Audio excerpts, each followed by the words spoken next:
Silas Crow measured his days by the silence between them. 13 years since Martha died. 13 years of dawn coffee on a porch that faced the mountains deliberately turned away from town.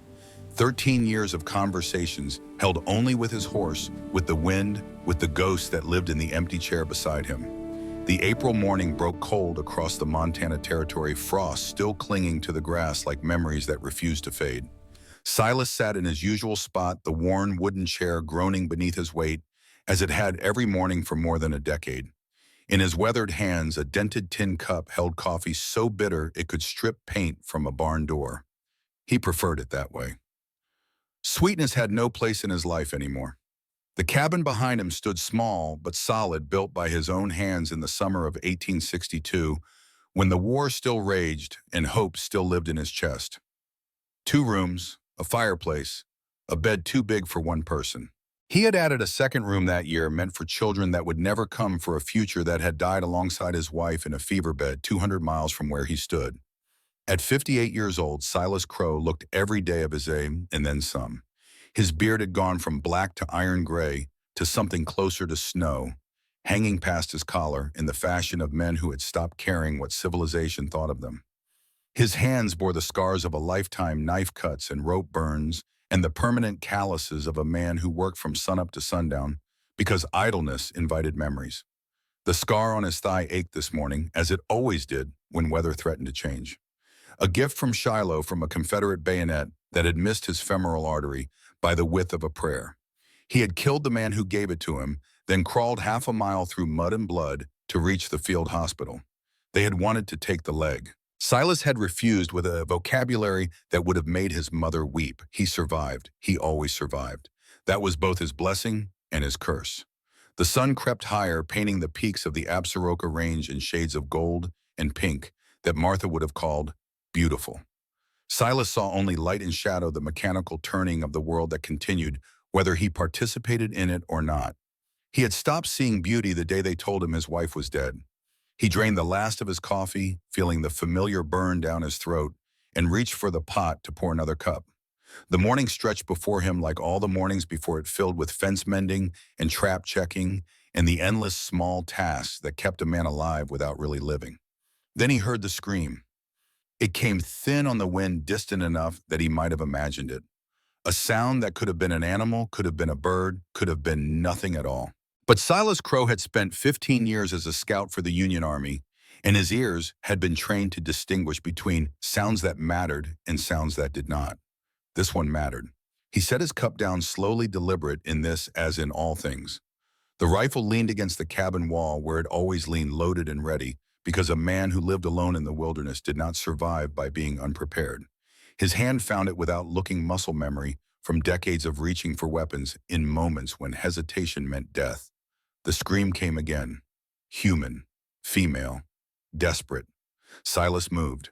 For a man of his age and he covered ground with surprising speed, his long legs eating up the distance between his cabin and the creek bend where the sound seemed to originate.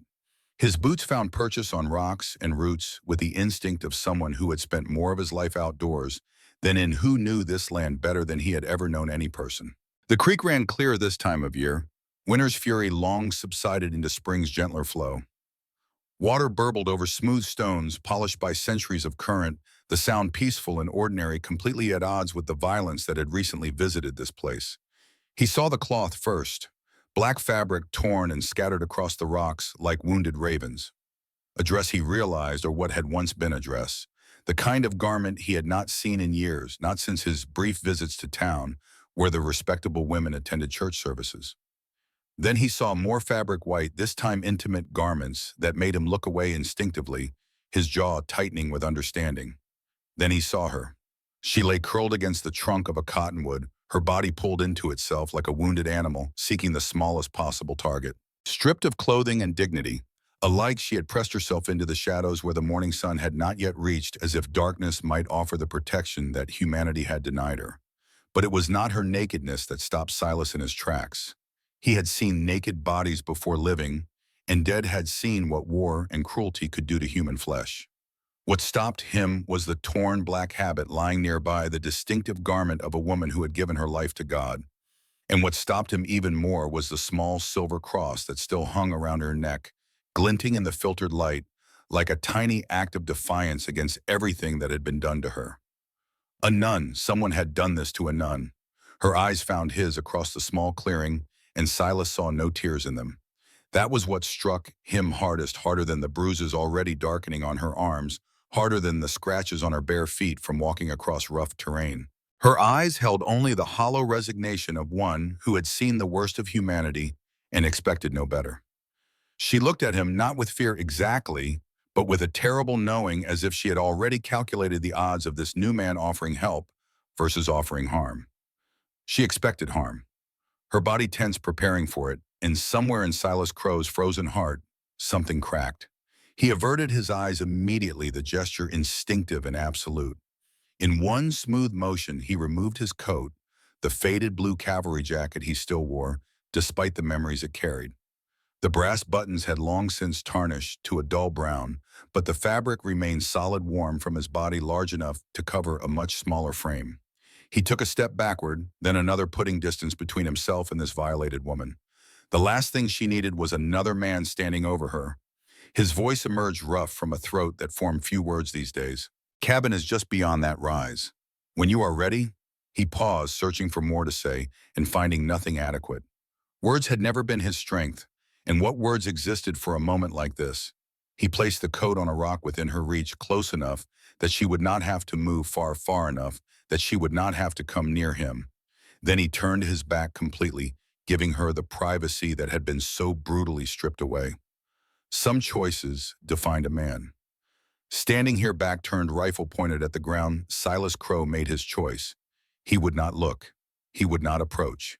He would offer what little he could offer, a coat in a direction, and he would let her decide whether to accept or refuse. The decision would be hers alone. After what had been done to her, choice might be the only dignity he could offer. He walked to his horse, mounted, and rode slowly back toward his cabin without looking behind him once. The morning's emptiness had been filled with unwelcome complication, but some lines could not be crossed. Some cruelties could not be ignored, even by a man who had built his life around silence. Silas used the hour of waiting to prepare, though he could not have explained what exactly he was preparing for. He opened the small second room, the one that had stood empty for 13 years, the one that still smelled faintly of the pine boards he had cut and sanded, in anticipation of children that never came. Martha's things. He stood before the trunk for a long moment, his hand resting on the worn leather surface. He had not opened it in 13 years, had not been able to bring himself to touch the dresses she had sewn, the brush that had run through her dark hair, the small intimate items that still carried her scent, if he let himself imagine hard enough. But another woman needed them now. His hands trembled slightly as he lifted the lid, and he was surprised to find that the pain was duller than he had expected.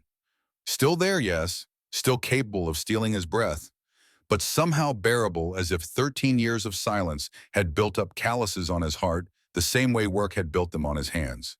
He selected practical items, a dress modest and sturdy, undergarments that made him flush despite his age and experience, a brush, a bar of soap he had purchased years ago and never used because it smelled like flowers, and flowers reminded him of her grave. He placed these items outside the door of the second room, arranged carefully on a small bench where they could be found without him having to hand them over. Then he retreated to the main room, to the fireplace, to the coffee pot, to the familiar rituals that anchored him to sanity.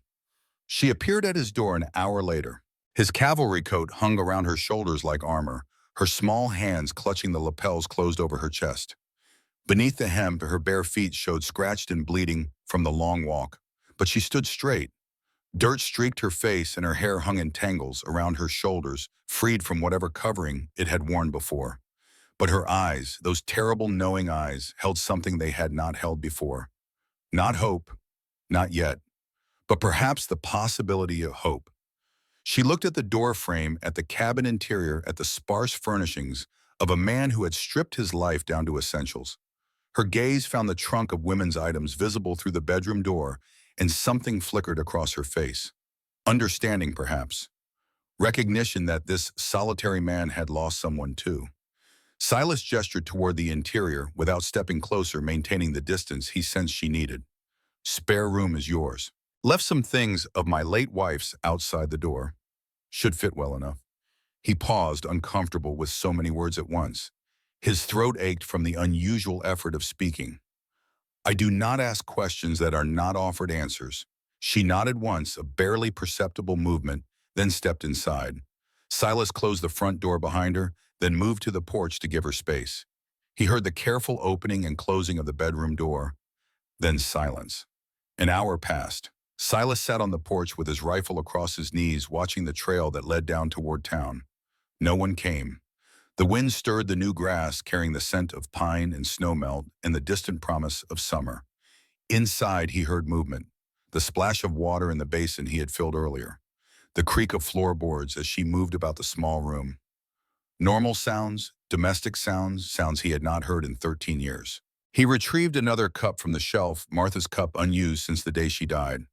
He poured fresh coffee, black and bitter as his own, and set it on the table beside a plate of cornbread and salt pork.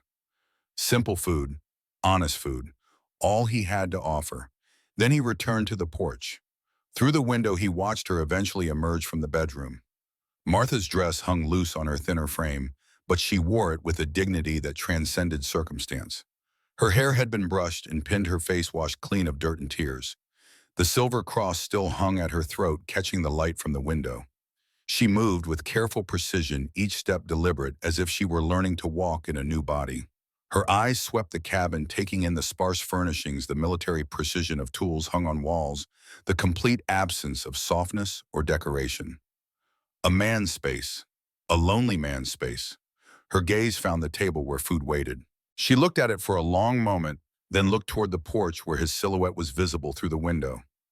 Something passed between them in that glance, some communication that needed no words. She sat down to eat. Silas watched the trail and tried not to think about how strange it felt to have another person in his home. The cabin had been silent for so long, silent except for his own breathing and the crackle of the fire and the wind against the windows. Now there were new sounds, the clink of a fork against a plate, the soft thud of bare feet on wooden floors, the presence of another living soul. He had forgotten how much that could mean. As twilight gathered, painting the mountains in shades of purple and gray, Silas heard what he had been dreading since the moment he found her by the creek. The distant rhythm of approaching horses, multiple riders moving with purpose. He checked his rifle, chambering around with the smooth efficiency of long practice. Riders coming. Best you stay out of sight. Through the window, he saw her rise from the table, her face gone pale beneath its remaining tan. But she did not cower, did not run to hide. Instead, she moved to the far wall where a shotgun hung beside the fireplace, her hand reaching toward it with a familiarity that surprised him. He raised an eyebrow. I grew up on a farm before the convent, she said. First word she had spoken, her voice emerged quiet but clear, cultured with an Eastern accent that spoke of education and breeding. Not what he would have expected from a farm girl, but people remade themselves all the time in this territory. God knew he had. 2 words, 2 simple syllables, but somehow they eased the terrible awkwardness between them, established her as a person rather than a victim, a participant rather than a burden. Leave the gun, Silas said. Let me handle this first, but stay near it. She nodded and stepped away from the window. 3 riders pulled up short of the cabin as the last light faded from the sky. The eldest rode at the center, gray-bearded with eyes cold as river stones in January. He assessed Silas's property with the mind of a man already counting what it would bring at auction, calculating value and vulnerability with every sweep of his eyes. His 2 sons flanked him, younger mirrors of his hard features. The one on the right had the heavy-lidded look of a man who enjoyed others' discomfort, whose pleasure came from power and pain. The one on the left looked uncomfortable, his eyes fixed on his horse's mane rather than on the cabin or the man standing before it.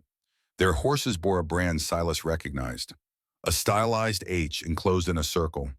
The Harding brand, the mark of the richest and most powerful family in 3 counties, owners of copper mines and cattle ranches, and rumor had it a fair portion of the territorial government itself.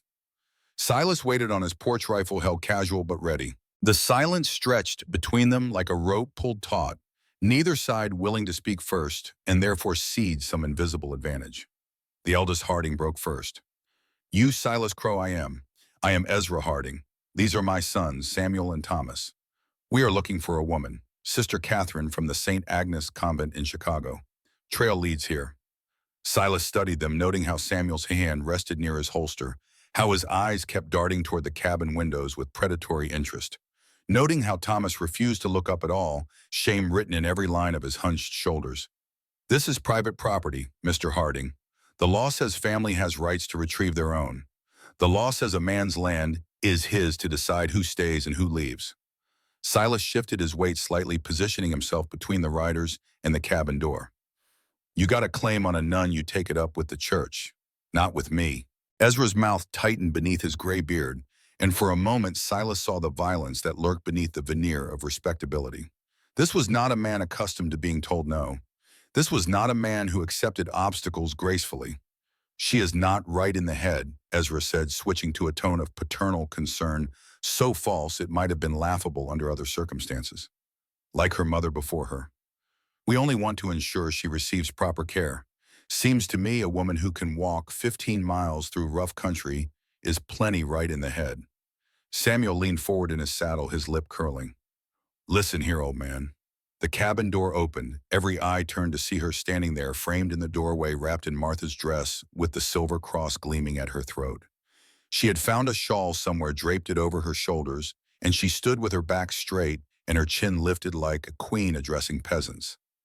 The transformation was remarkable. An hour ago, she had been a broken creature huddled against a tree. Now she blazed with something that Silas could only call righteous fury. Her eyes swept across the three riders, dismissing Samuel with contempt, ignoring Thomas entirely, fixing on Ezra with a hatred so pure it seemed to shimmer in the evening air. I am not mad, Mr. Harding, and I will not return with you. Not now, not ever. Ezra's composure slipped for just a moment, revealing something ugly beneath. Then the mask returned, smoothed into place with the practice of a lifetime. Sister Catherine, you are not well. Whatever grievances you believe you have, we can discuss them privately as family. We are not family. Her voice could have cut glass. Your son is dead. Whatever obligation I had to your household died with him. The words fell into the silence like stones into still water. Silas felt his spine stiffen. Dead. She had been connected to these people through someone who had died. Samuel's face contorted with rage. You lying witch! You enough! Ezra silenced his son with a single word, but his eyes never left Catherine. Whatever happened to Marcus was a tragedy, but you are still his widow in the eyes of God and law. You belong with us. I belong to no one, Catherine replied, her voice steady despite the slight tremor in her hands. And Marcus did not die of fever. You know exactly how he died. You were there. The silence that followed was absolute. Even the horses seemed to stop breathing. Thomas looked up for the first time, his young face stricken with something that might have been horror, or guilt, or both. Samuel's hand actually moved toward his gun before Ezra stopped him with a gesture. She is clearly deranged, Ezra said, but his voice had lost its smoothness. Speaking madness, we will return with the sheriff and proper papers. This is not over. He wheeled his horse, gesturing sharply for his sons to follow. Samuel cast one last look at Catherine, a look that promised terrible things, before spurring his mount after his father. Thomas hesitated a moment longer, and in that hesitation, Silas saw something unexpected: doubt. Then he too was gone, and the drumbeat of hooves faded into the gathering darkness, leaving Silas and Catherine alone with the weight of revelation hanging between them. Silas waited until he could no longer hear the riders before he spoke. What happened to Marcus Harding? Catherine's composure cracked just slightly, just enough to show the exhaustion beneath. She leaned against the door frame as if standing had suddenly become too much effort. He tried to force himself on me, she said, her voice flat and distant. I pushed him away. He fell and hit his head on the corner of a table. Did that kill him, Mo? She looked at Silas then, and in her eyes he saw something that matched the cold fury in his own heart. His father did. Ezra came into the room, saw Marcus bleeding on the floor. Instead of calling for help, he looked at me and said, I would marry Samuel instead.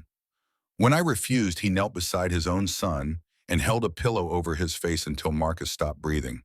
The fire crackled in the silence that followed. Silas felt his hands tighten on his rifle, felt the old familiar rage building in his chest. He had seen evil before, had seen men do unspeakable things in war. But this casual murder of one's own child, this cold calculation of a father treating his son's death as an inconvenience to be managed, he killed his own son. Marcus was weak, Catherine continued. A drunk, a liability. But I was useful. They had brought me from Chicago for a reason, and it was not to establish a school. She laughed, a bitter sound with no humor in it. There is something they want, something they believe I have, and they will not stop until they get it. What do they want? She hesitated, then reached into the pocket of Martha's dress and withdrew a small book bound in worn leather. A Bible, Silas realized. Old and well-used, its pages, soft from countless hands. The convent sent this with me, a gift from a dying miner who had returned to the faith before his death. He left it to the church along with his confession. She opened the back cover, revealing a hidden compartment cleverly cut into the thick leather binding. Inside lay a piece of paper yellowed with age but still legible. A map, hand-drawn with careful precision, marking a location in the mountains perhaps 20 miles from where they stood. Silver Creek, Silas read. Mother Lode. The miner found silver, Catherine explained. A vein he never registered because he was dying and had no heirs. He confessed its location to the priest and left instructions for the church to use it for charitable works. But somehow Ezra Harding learned of its existence. Silas studied the map, his mind working through the implications.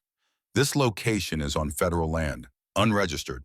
Whoever files a claim first becomes wealthy beyond imagination. Ezra Harding is already rich. With this, he would be powerful enough to buy the territorial government outright. Why not just take the map from you because the miner left conditions? Whoever holds this Bible must sign transfer papers before the claim can be registered. If I die or disappear before signing the map, and all rights revert to the Catholic Church. Harding needs me alive and cooperative, at least until the papers are signed. And after, Catherine's smile held no warmth. After, I imagine I would suffer a tragic accident, perhaps the same fever that killed Marcus.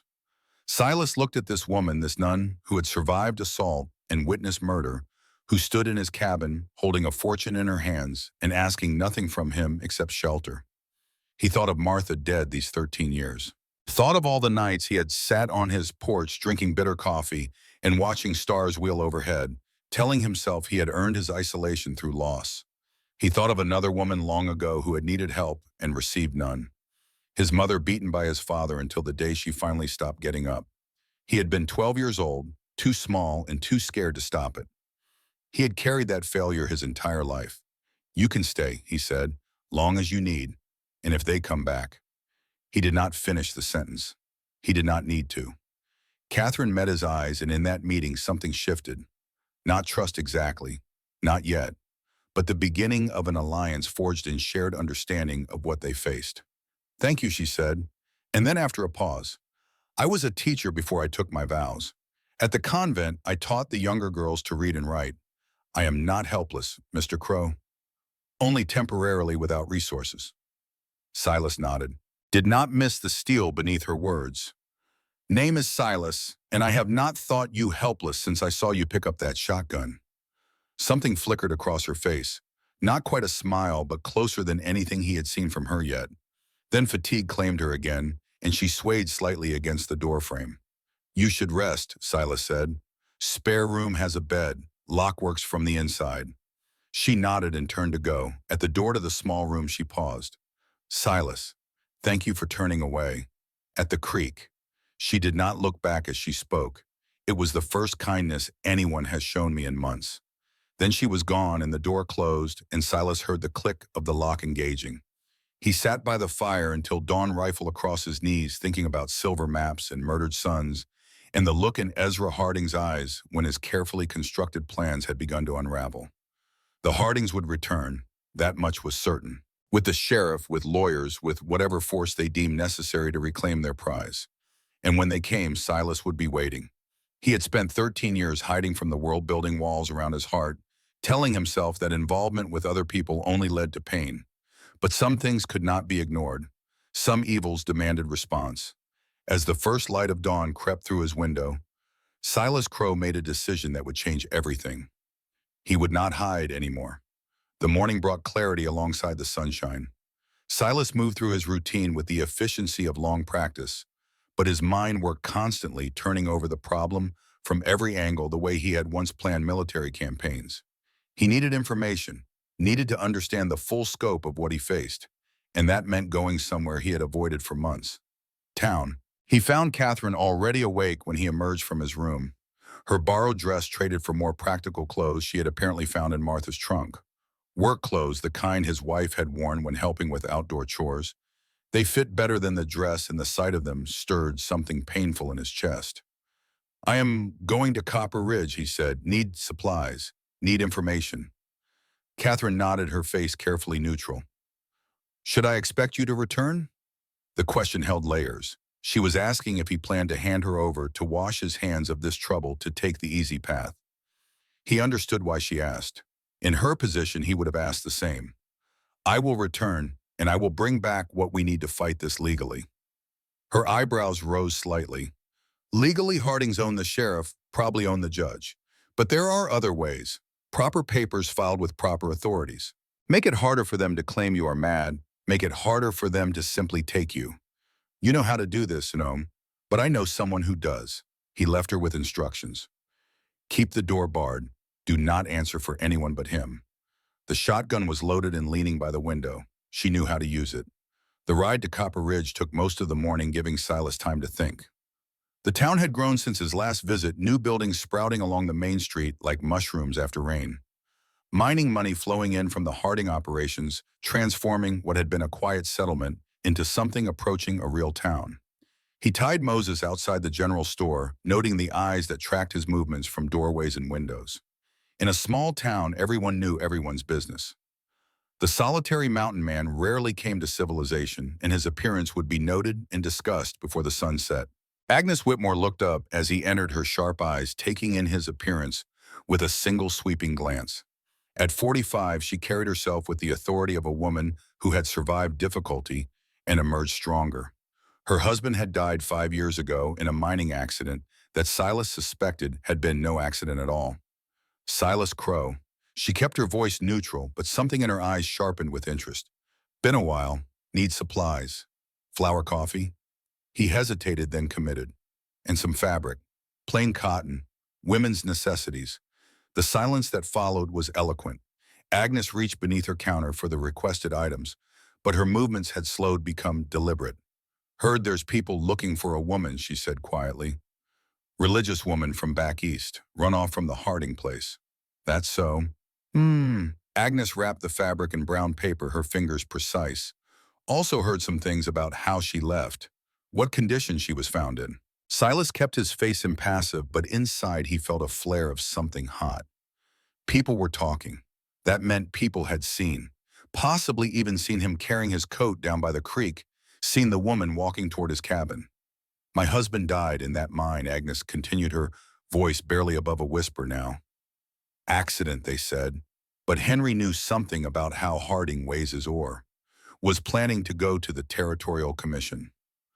A week later, Tunnel collapsed on him. She slid the wrapped supplies across the counter, and with them a small paper packet that had not been on his list. "Medical supplies," she said, "for anyone who might need them." And Silas. He met her eyes.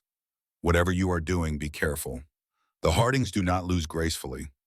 He paid for his supplies, adding extra for the items she had not charged him, and left the store with a new understanding. He was not alone in his distrust of the Harding family. There were others who had suffered, others who might be willing to help if properly approached. His next stop was more difficult. The blacksmith shop stood at the edge of town, positioned where the heat and noise would disturb fewer neighbors. The building was larger than most, well-maintained, with a quality of construction that spoke of pride and craft. Above the door, a simple sign read, "Rivers Forge." Joseph Rivers did not look up as Silas entered. His attention focused on the glowing metal he was shaping with precise hammer blows. At 48, he was still powerful, his arms corded with the muscles of his trade, his dark skin gleaming with sweat in the forge light. Only when the metal had been returned to the fire did he acknowledge his visitor. "Sergeant Crow." His voice carried a warmth that belied the formal address. "Been a while since you came to town. Need your help, Rivers. Legal help." Joseph's eyebrows rose. He gestured toward a small room at the back of the shop, a space that few people in town knew existed.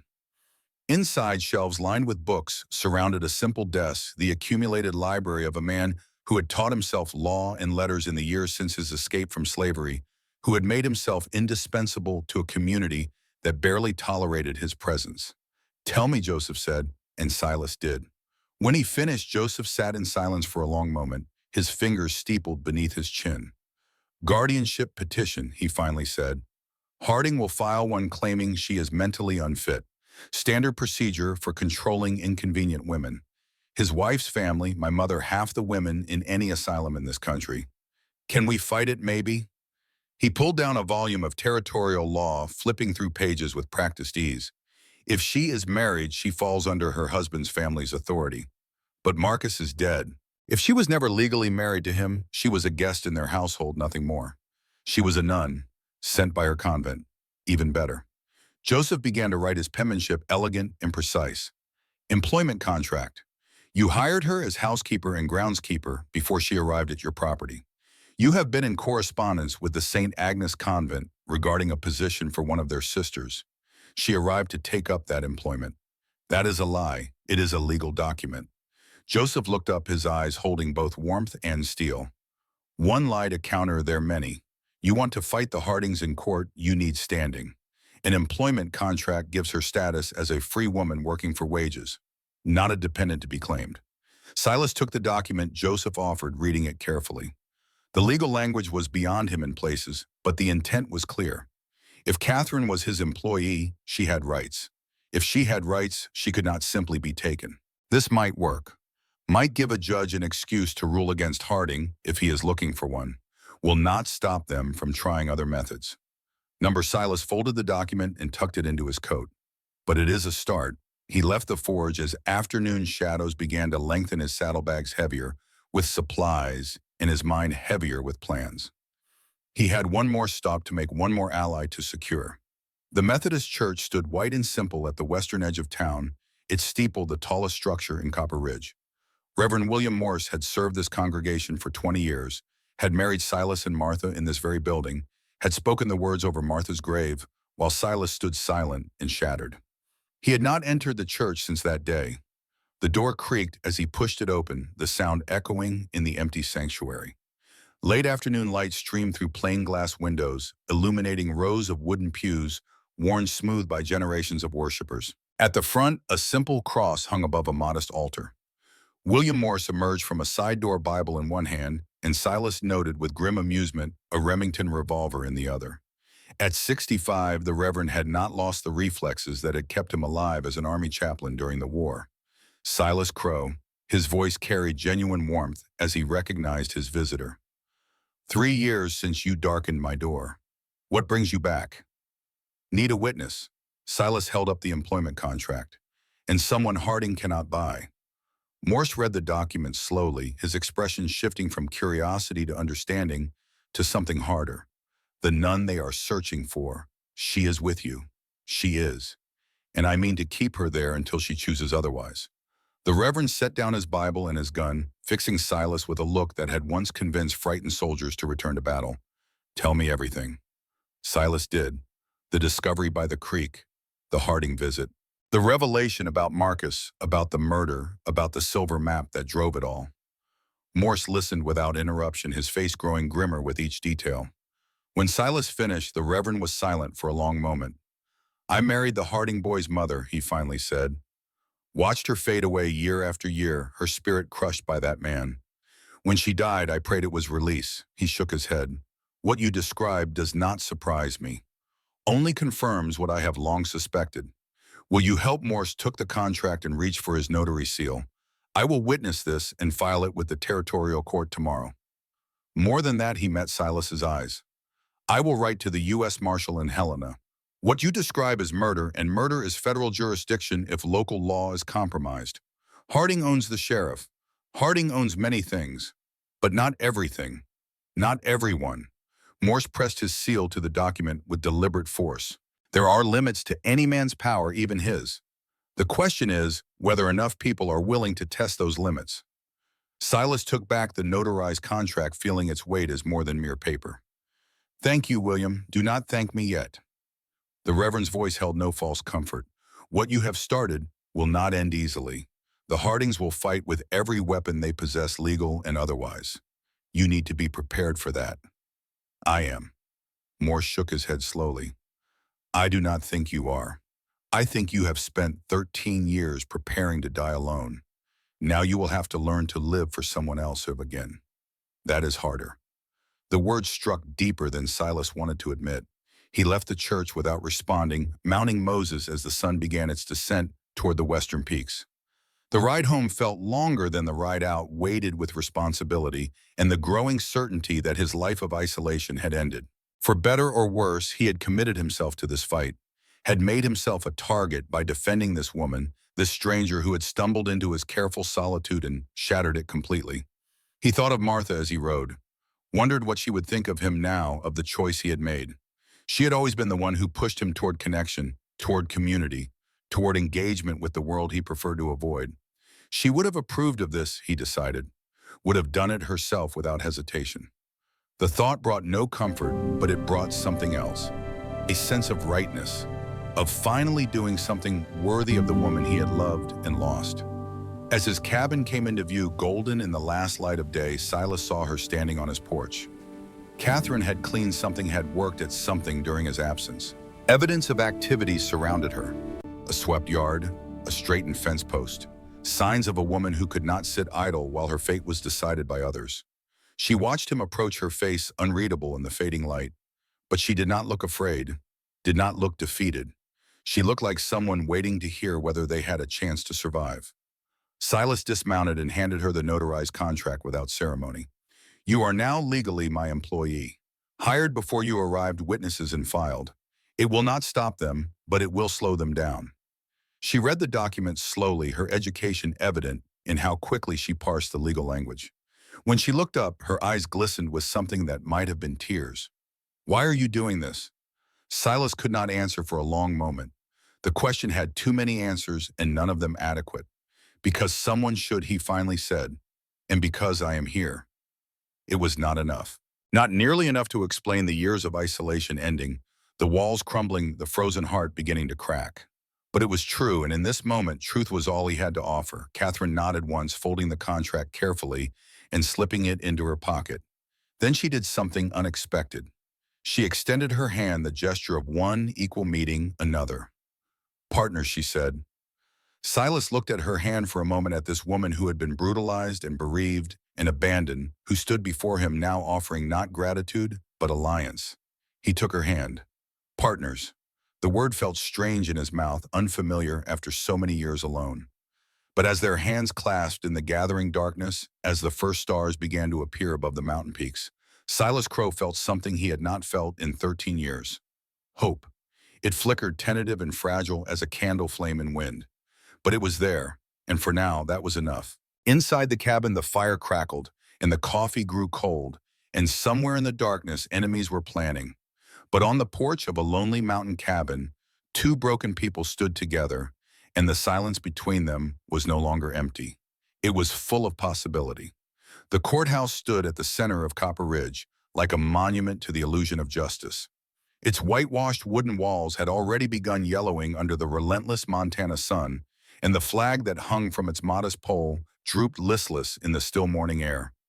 3 horses tied at the hitching post bore the Harding brand on their saddles, announcing to anyone who cared to notice that the most powerful family in the territory had arrived to claim what they believed was theirs. Silas helped Catherine down from the wagon, noting how her hands trembled despite the steel in her eyes. She wore the dress Agnes had sent, modest and proper, the kind of garment that announced respectability to anyone who might be watching. The silver cross at her throat caught the morning light, a small defiance that she refused to hide. In his pocket, Silas carried the employment contract. In his heart, he carried something heavier. The knowledge that legal documents meant nothing to men like Ezra Harding, that the law was merely another tool to be purchased and wielded against those who could not afford to fight back. They paused at the courthouse steps, the weight of what awaited pressing down on them both. "Judge Crawford will try to talk over you," Silas said quietly. "Do not let him. I taught school before I married Walter." Catherine replied, and the use of Marcus's middle name startled him. She had not spoken it before. I know how to make myself heard. Silas glanced at her with new appreciation. There was so much about this woman he did not know. So much buried beneath the surface of her composed exterior. The courthouse interior was packed with bodies, the air thick with the smell of unwashed humanity and tobacco smoke. Every seat was filled and more people crowded against the back wall, drawn by the promise of spectacle. Small towns survived on talk, and this hearing had provided enough material for months of gossip. Ezra Harding sat in the front row, his black coat buttoned to his throat, despite the warmth his gray beard trimmed with precision that spoke of wealth and vanity. Samuel flanked him on the right, his eyes tracking Catherine's entrance with the fixed intensity of a predator watching prey. On Ezra's left sat an empty chair where Thomas should have been. Silas noted the absence but said nothing. Judge Crawford called the proceedings to order with 3 sharp raps of his gavel. He was a fleshy man whose judicial dignity was undermined by the sweat staining his collar, by the nervous way his eyes kept darting toward Ezra Harding as if seeking approval. Petition for guardianship of Miss Catherine Marie Ashford filed by Ezra Harding, father-in-law of the respondent. The judge peered at Catherine over spectacles perched on his bulbous nose. Miss Ashford, Mr. Harding has petitioned for guardianship claiming you are unable to manage your own affairs due to mental instability. How do you respond? Catherine's voice carried clearly through the packed room, steady and strong, despite the circumstances. I am quite capable of managing my affairs, Your Honor, as evidenced by my employment contract with Mr. Silas Crowe. She presented the document Joseph had prepared, watching as it passed from her hands to the bailiff to the judge. Crawford examined it with growing frustration, his brow furrowing as he searched for some procedural flaw that would allow him to dismiss it. Ezra Harding rose to his feet, his voice carrying the practiced outrage of a man accustomed to getting his way. This is ridiculous, Your Honor. Some hastily arranged document designed to circumvent legitimate family concerns. Mr. Harding, you will have your turn, Crawford interrupted, though his tone suggested sympathy with the interruption rather than censure. Catherine stood her ground, her voice unwavering. After my husband died, the Hardings claimed everything, including me. When I refused to marry Samuel as they had arranged, they stripped me of my clothing, my dignity, and left me to die of exposure beside a creek 15 miles from the nearest town. Murmurs swept through the courthouse like wind through wheat. Several women exchanged knowing glances while men shifted uncomfortably in their seats. The words hung in the air, impossible to ignore, impossible to unsay. She is lying, Ezra's voice thundered through the room. She has always been unstable, just like her mother before her. These delusions are precisely why she requires guardianship. I am employed by Mr. Crowe as housekeeper and gardener. Catherine's voice cut through his bluster like a blade through silk. I am not property to be claimed. I am not mad. I am a free woman with legal employment, and I demand to be treated as such. Judge Crawford studied the contract again, his face reddening with the effort of finding an escape from the trap it represented. The document was properly notarized, properly witnessed, properly filed. Dismissing it would require explaining why, and explanations left paper trails that could cause problems later. This matter requires further review, he finally said, each word emerging reluctantly. The court will reconvene in 1 month. Until then, the respondent may continue her current employment arrangement. Ezra Harding's face twisted with barely contained fury. Your Honor, I must protest. Your protest is noted, Mr. Harding. Court is adjourned. The gavel fell and the room erupted in conversation. Silas placed his hand on Catherine's elbow, guiding her toward the door before the Hardings could intercept them. They were almost to the exit when Ezra's voice stopped them cold. This is not over, Crowe. The words were pitched low, meant only for Silas's ears. You will wish you had died with your wife before this is finished. Silas turned slowly, meeting the older man's eyes with a steady gaze that had once made Confederate soldiers reconsider their positions. Many men have wished me dead over the years, Mr. Harding. They are buried. I am not. He did not wait for a response, instead steering Catherine through the door and into the bright morning sunshine. They had won the first battle, but both of them knew the war was far from over. The smell of smoke woke Silas from a dead sleep. Not the familiar scent of wood smoke from the fireplace, but something sharper, more acrid. Coal oil and burning hay, the unmistakable signature of arson. He was out of bed and reaching for his rifle before his mind had fully processed what was happening. Through the window, an orange glow painted the night sky where his barn should have been. The structure that had housed his horses, his tools, his winter supplies, was engulfed in flames that reached toward the stars like grasping fingers. "Fire!" he shouted, already pulling on his boots. Catherine appeared in the doorway of her room, her face pale in the flickering light. She did not waste time with questions, simply grabbed her shawl and followed him outside. The heat hit them like a physical wall as they rounded the corner of the cabin. The barn was fully engulfed now, flames roaring through the dry wood with terrifying speed. Inside, horses screamed in panic, their shadows visible through gaps in the burning planks as they kicked desperately at their stalls. "The animals." Catherine's voice was steady despite the horror before them. "Get the buckets. Pump is by the well." Silas did not wait to see if she complied. He pulled his coat over his head and ran toward the inferno, toward the sound of Moses's terrified whinnying. The horse had carried him for 15 years through blizzards and battles and all the quiet days between. He would not let Moses burn. The heat seared his lungs as he fought through the smoke to reach the first stall. Moses reared in panic, hooves slashing at the air, eyes rolling white with terror. Silas grabbed the halter, throwing his weight against the horse's neck, forcing the animal toward the door through pure, stubborn strength. They burst out of this barn together, Moses's mane singed and smoking. Silas slapped the horse's flank to send him running clear of the flames, then turned back toward the hell he had just escaped. Two more horses inside. He saved one. The other, the young mare he had purchased just last spring, died screaming as the roof collapsed.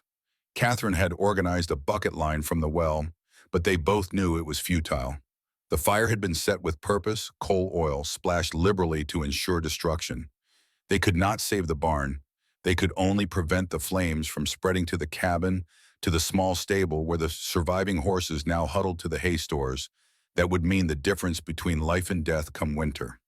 They worked until dawn, passing buckets back and forth, fighting spot fires where embers landed, watching helplessly as everything Silas had built over 15 years was reduced to ash and smoking timbers. When the sun finally rose, they stood side by side surveying the ruins. Silas's face was blackened with soot. His hands blistered from burns he did not remember receiving. Catherine's dress was ruined, her hair had come loose from its pins, but she stood straight and unbroken beside him. This was them. Her voice held no question. The Hardings. Silas nodded, too exhausted for words. The attack carried Ezra Harding's signature as clearly as if he had signed his name in the ashes. A warning, a demonstration of what he could do, what he would do to anyone who stood in his way. "Could have been worse," Silas finally said, his voice rough from smoke. "Could have been the cabin while we slept." The implication hung between them. This was not the end. This was merely the beginning. Catherine looked at the smoking ruins for a long moment, then turned to look at her garden. The small plot she had marked out with stones from the creek where tiny green shoots were just beginning to break through the soil. Seeds of hope planted in earth that everyone said was too poor to grow anything. "They did not burn the garden," she said quietly. Silas followed her gaze, seeing what she saw. The deliberate destruction of his livelihood, his security, everything that kept him fed and sheltered, but not the small patch of green that she had claimed for her own. "They want you to run," he said. "Want you to feel like staying here costs too much, does it?" The question was genuine, not accusatory. She was asking if he regretted his choice, if the burned barn and dead horse had changed his calculation of whether she was worth protecting. Silas looked at the ruins of his barn, at the smoking timbers that represented 15 years of labor. Then he looked at Catherine, at this woman who had survived assault and witnessed murder, who had walked 15 miles barefoot to reach safety, who stood now in a ruined dress asking if she should leave to spare him further loss. "Barns can be rebuilt," he said. "Horses can be replaced." He met her eyes. "Some things cannot." She did not respond, but something in her posture shifted. Some tension released that he had not realized she was carrying. They stood together in the ruins as the morning sun climbed higher, two people bound by circumstance and choice facing an enemy with more resources and fewer scruples. The odds were not in their favor. They had never been in their favor. But neither of them was willing to surrender. Silas found himself packing before he had consciously decided to leave. His saddlebags lay open on the bed, rifle leaning against the wall, ammunition and supplies arranged with military precision. His hands moved automatically, selecting what he would need for a journey of unknown duration and probable violence. He did not hear Catherine enter, did not know she was watching until her voice cut through his concentration. "You are leaving." The words were flat, carefully stripped of emotion.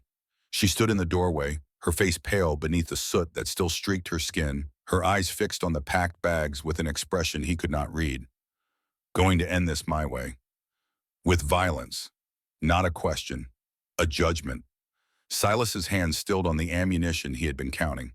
He turned to face her, seeing not accusation in her eyes, but something worse. Understanding. With whatever works. She entered the room slowly, her movements careful as she approached the window. Outside, the blackened remains of the barn still smoked in places, a monument to Harding vindictiveness. "I should be the one to go." Her voice was quiet but steady. "This is my fight. It has cost you everything. This was my choice." His words came out rougher than he intended. "No one forced me into it. So you will become a killer again, like in the war." Silas felt something cold move through his chest. He had told her very little about his past, about the things he had done in uniform. But small towns had long memories, and she had clearly been listening. "How did you know?" Sarah told me, Agnes, I mean, about the scout who became a deputy, who gave up his badge after killing a man. She turned to face him, her expression unreadable. What happened? The silence stretched between them, filled with memories Silas had spent 13 years trying to bury. Finally, he spoke. "There was a man, beat his wife so badly she lost the child she was carrying. I arrested him, brought him before a judge. Judge let him go. Insufficient evidence." Silas's voice had gone flat, mechanical. 2 weeks later, I found her body in the river. He had beaten her to death and dumped her like garbage. And the man, I found him in a saloon drinking whiskey and laughing about how he had finally taught his woman to stay quiet. Silas met Catherine's eyes. "I shot him. Right there. Right in front of everyone. Then I took off my badge and never wore it again."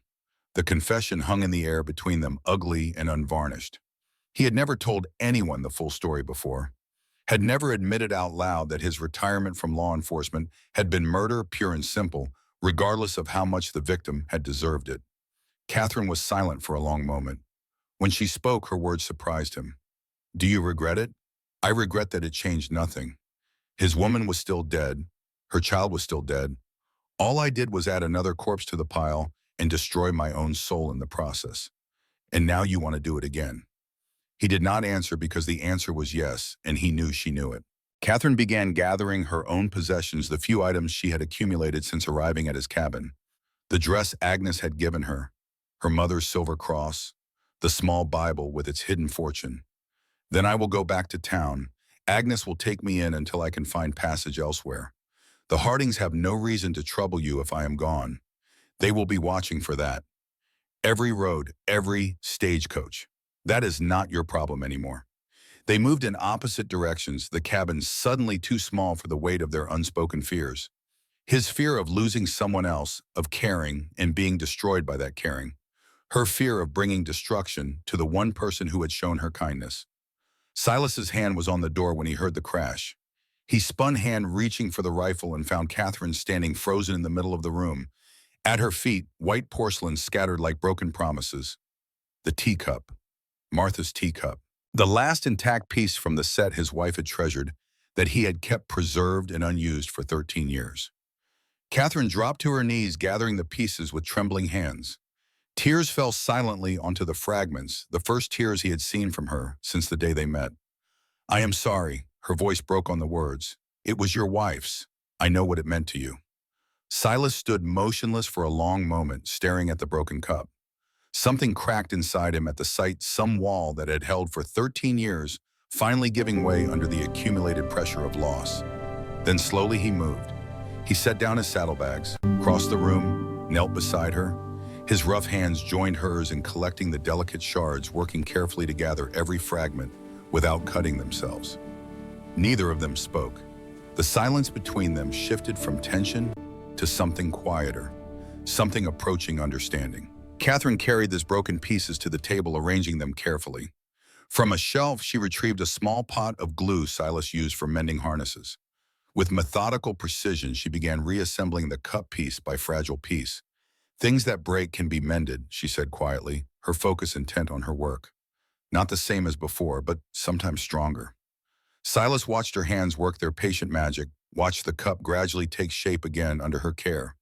The lines of breakage would always be visible, he knew. The cup would never again be what it had been. But it would hold together. It would serve its purpose, like them perhaps. I am not leaving to kill them, he said at last.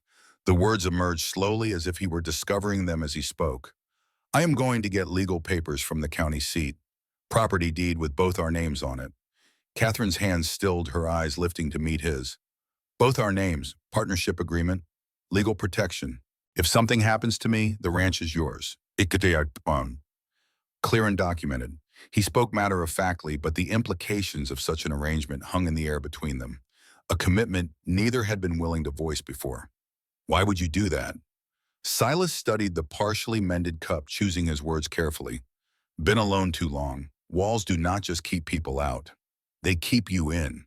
He met her gaze directly, forcing himself to maintain eye contact, despite how much easier it would be to look away. I lost one life already. Do not aim to lose another by running. Catherine's expression softened, understanding the cost of such an admission from this solitary man. I will not let you face them alone. Not anymore. Together they finished mending the cup, their fingers occasionally brushing as they worked. The result was imperfect. Fine lines marked where breaks had been, the handle sat slightly askew, but it held together stronger at its broken places. As twilight gathered outside the window, they sat at the table drinking coffee from the mended cup, passing it between them in a ritual that felt strangely intimate. The partnership agreement lay between them, names joined in ink, as their lives had become joined through circumstance and choice. The sound of approaching hoofbeats shattered the moment. Silas was on his feet instantly, rifle in hand, moving to the window with practiced efficiency. A single rider approached slowly from the north, hands visible in empty posture, suggesting caution rather than aggression. It is Thomas Harding, his voice held surprise. Riding alone, a trap. Maybe not. He is coming in the open. No sign of others. They exchanged a glance of mutual understanding. Whatever came next, they would face it together. Silas stepped onto the porch, rifle held ready, but not raised. That is far enough, boy. Thomas Harding reined his horse to a stop, hands raised to shoulder height to display peaceful intentions. At 24, he lacked the hardened edge of his father and brothers. His face showed strain, dark circles under his eyes, stubble on his usually clean-shaven jaw. He looked like a man who had not slept in days. I came alone, unarmed. His voice carried urgency rather than threat. I need to talk to you, both of you. Silas studied him, weighing possibility against risk. Dismount slow. Leave your gun belt on the saddle. Thomas complied, his movements deliberate and unthreatening. Once on the ground, he turned his pockets inside out, showing he carried no hidden weapons. The gesture spoke of desperation rather than deception. State your business. Father is planning something. Thomas's words came fast, tumbling over each other. Tomorrow night, 8 men total. Father Samuel, Deputy Mills, 3 hired guns from Fort Worth, 2 men from the mine. They are calling it a posse to arrest you for kidnapping, but that is not what they mean to do. Catherine had appeared on the porch, shotgun in hand. Why tell us this? Thomas looked at the ground, shame evident in every line of his posture. When he spoke, his voice had dropped to barely above a whisper. What they did to you was not right. What they are doing now is not right. He glanced back toward town, nervousness clear in his movements. Samuel has been drinking heavy since the courthouse, talking wild. I have never seen him like this. Your father will not look kindly on this visit, I know. Thomas met Silas's eyes, and in that meeting something shifted. Whatever doubt had held him back seemed to dissolve. I cannot go back now. I cannot pretend I did not see what I saw. What exactly did you see? The young man's face went pale, but he held steady. I was outside the room the night Marcus died. I heard everything, the struggle, Sister Catherine telling him to stop, the fall. Then Father came in, and I heard him talking about how Marcus was weak, how his death could be useful. I heard him tell her she would marry Samuel instead. I heard her refuse. And then I heard Marcus stop breathing. The confession hung in the air like smoke from a dying fire. You know your father murdered your brother, Silas said slowly, and you said nothing. I was afraid. Thomas's voice cracked on the admission. Father has always been able to do whatever he wanted, to anyone. I thought if I stayed quiet, if I went along, maybe I would be safe. He laughed bitterly. But there is no safe with him. There is only useful and useless. And sooner or later, everyone becomes useless. Catherine stepped forward, her face unreadable. Would you testify to this in court? The question fell into the silence like a stone into still water. Thomas looked at her for a long moment, at this woman who had survived his family's cruelty, who stood now holding a shotgun and asking him to destroy everything he had ever known. If it comes to that, he said slowly, yes, I will testify. Silas made his decision quickly. The risk was real, but so was the potential benefit. A Harding turning against his own family would shake the foundations of Ezra's power. Come inside. Tell us exactly what they are planning. The cabin felt smaller with 3 people gathered around the table. Thomas sat with his back to the wall, hands wrapped around a cup of coffee that Catherine had silently provided. The hospitality seemed to surprise him. 8 men, Thomas explained, using his finger to trace patterns on the tabletop. Father Samuel Deputy Mills, his cousin from the next county. 3 hired guns who owe father favors from some business in Colorado. They will come from 3 directions after midnight. Plan to surround the place fire. The outbuildings first drive you out toward the creek where they will be waiting. Silas listened, his mind already calculating angles and positions. The ranch was indefensible with just 2 people against 8 armed men. We need help. I know someone who might be willing. Catherine spoke quietly. Reverend Morse has no love for your family. And Agnes Whitmore lost her husband to your father's business practices. Town is not safe for Mrs. Hull. Thomas caught himself using the name the Hardings used for her. I mean Sister Catherine. Father has men watching Sarah Wheeler's place in the boarding house. We are not going to the boarding house. Silas rose, his decision made. We are going to the church. The journey into town felt longer in the darkness, every shadow potentially hiding an enemy, every sound potentially signaling an ambush. Silas drove the wagon while Catherine sat beside him, the shotgun across her knees. Thomas rode separately, keeping distance in case they were spotted. The church stood white and ghostly in the moonlight, and its simple steeple reaching towards stars that seemed impossibly distant. No lamps burned inside, but a faint light showed in the windows of the parsonage beside it. Reverend Morse answered their knock with his Bible in one hand and his Remington in the other. His eyebrows rose at the sight of the unlikely trio on his doorstep, but he stepped aside without question. Better come in quickly. The next hour was spent in urgent planning. Morse listened to Thomas's account of the planned attack, his face growing grimmer with each detail. When the young man finished, the Reverend was silent for a long moment. Ezra Harding, it has finally overreached, he said at last. Murder can be excused as accident, arson can be blamed on vagrants, but a coordinated attack with hired guns and corrupt deputies crosses lines that even his money cannot erase. If there are witnesses, Shoas added, if anyone survives to testify, then we ensure there are witnesses. Morse turned to his desk, pulling out paper and pen. I have contacts in Helena.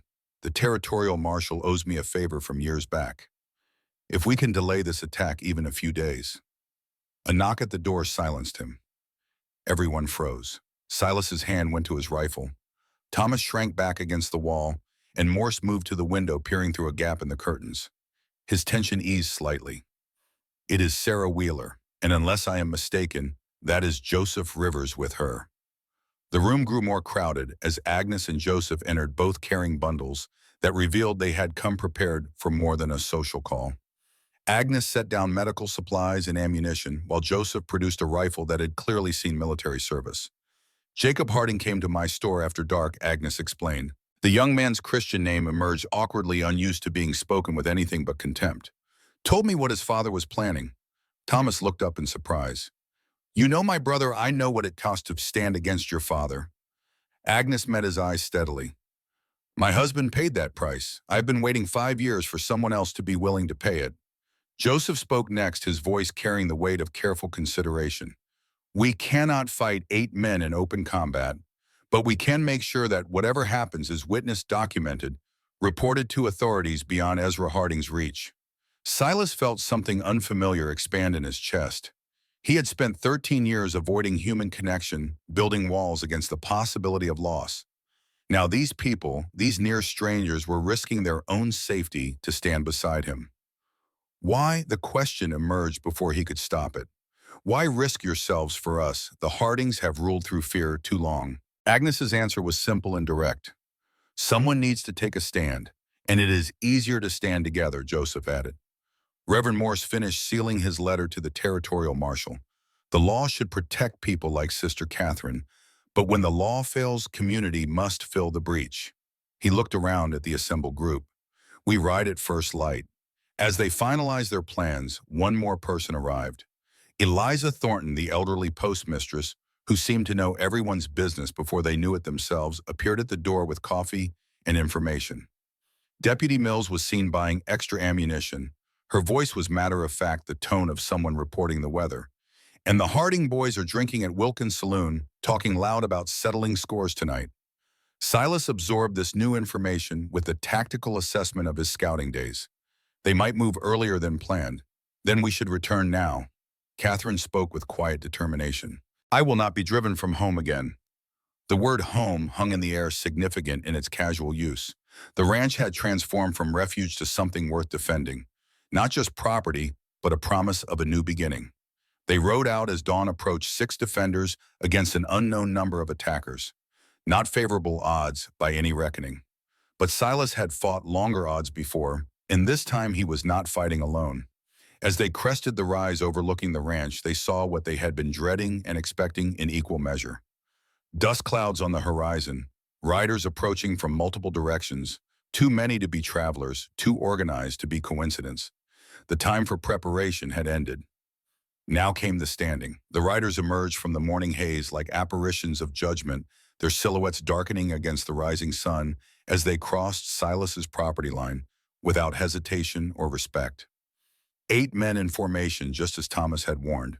Ezra Harding rode at the center, his black coat buttoned to his throat, his gray beard trimmed with the precision of a man who believed his appearance reflected his authority. Samuel flanked him on the right, his heavy-lidded eyes tracking every movement with predatory interest. On the left rode Deputy Mills, his badge catching the light as if to remind everyone that law and order stood with the Hardings. Behind them, 3 strangers with the hard faces of men who killed for money and felt nothing about it.